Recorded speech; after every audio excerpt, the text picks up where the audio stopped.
Ms. Heard did not have PTSD, and there were also pretty significant indications that she was grossly exaggerating symptoms of PTSD when asked about them. It's not just about the testimony. I mean, everyone talking about Amber Heard's reaction to the testimony as it's happening inside that courtroom. Welcome back. Let's talk about her body language. Let's bring in our expert. Joining me in Alexandria, Virginia tonight, New York Times bestselling author of the book, You Can't Lie to Me, retired ATF investigator and well-renowned body language expert, Janine Driver, back with us tonight. Thanks for coming back, Janine.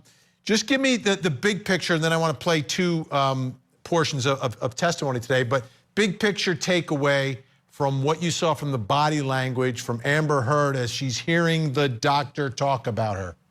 We don't control emotions. Emotions control us.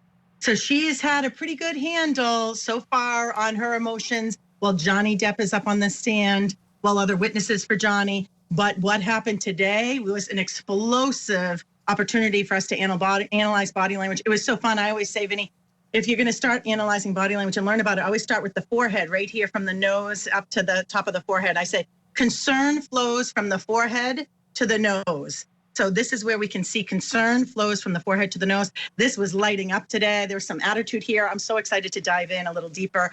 Her body language showed up. Her emotions were tapped into today. She was not in control of her emotions today. All right, let's begin. Let's listen to some of Dr. Shannon Curry's testimony and watch Amber Heard as the testimony is happening. What struck me was Ms. Raquel Pennington's testimony. She's a former friend of Ms. Heard's, and she told a story about, I suppose, they were shopping for Thanksgiving accoutrements, something to prepare for Thanksgiving, and Ms. Heard struck her in the face, sort of out of the blue, which is, I thought was interesting because that is one of those signs of borderline personality disorder where if a friend or a loved one isn't meeting your needs in that moment, people with borderline personality disorder can be very caring in their relationships as long as their needs are being met. They feel that their needs should be met when they want them met at a specific level, and if they're not, then that anger, that sense of harm causes them to react. So the striking Ms. Pennington, per Ms. Pennington's report in the declaration or the testimony, I thought was pretty consistent. Okay, Jean, what did you see? What was significant there?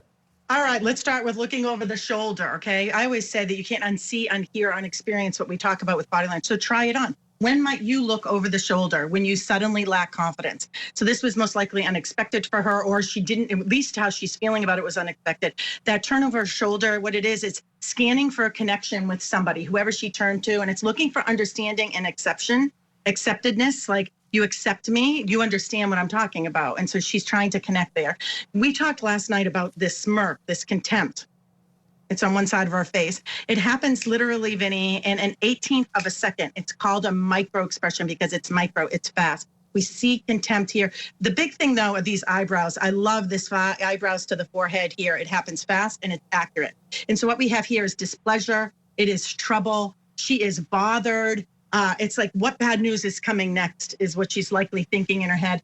And here's the interesting thing, Vinny. This is a threat or perceived threat is what's happening in her brain at this moment, and she's trying to control her anger. So when we see this, I say it's the WTF face, right? If you did something when you were a kid, your parents would do that little look like, knock it off. And so she's doing that, knock it off. Let's take a look at the doctor again, because her credibility is significant in this case as well, right? She's coming up with an opinion about Amber Heard. Let's watch her on cross-examination. You were, in fact, so excited about being involved in this case that you told your husband, even though this was a highly confidential matter, that you were going to be conducting the examination of Ms. Heard, didn't you? That is not accurate. You not only told your husband, but you told Ms. Heard that you told your husband, correct? Ms. Bredehoff, that is not accurate. What is accurate? You're incorrect. That is not correct. Is your testimony today under oath that you did not tell your husband that you were going to be conducting the examination of Amber? That is my testimony. Okay, Janine, what did you see there? Listen, I got to tell you, she's my favorite on the stand. I was riveted. I took so many notes. I have a little mind map here of all my notes. It was amazing. And then Cross came along. And what I saw, Vinny, and I'm sure you felt it too, is this uncertainty here. The strongest denial is a no. And so when I say to Roger Clemens, did you cheat in the game of baseball? Did you take steroids? He said, how do I prove a negative? How do I prove a negative? What are you talking about, Roger Clemens? When people are withholding information from us, it'll come out in a convoluted way. Casey Anthony was asked about the smell in the trunk of her car. You may remember the grandmother called and said, smells like there's been a dead body in the trunk of the damn car. And Casey Anthony, when asked by police what's up with the smell, she said, dead squirrels climbed up in my engine and died.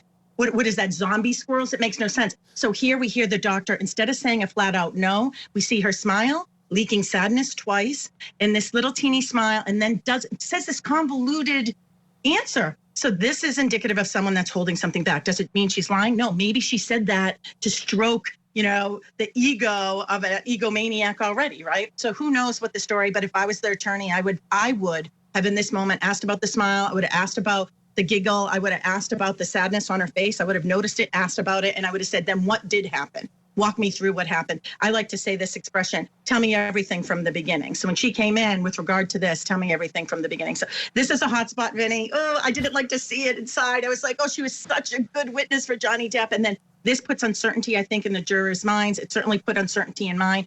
If you're withholding from here, or even just being deceptive here, what else are you withholding from us with your evaluation? And if you're deceptive here, what else are you going to be deceptive about? So that was kind of a weak part for me. I was disappointed to see it.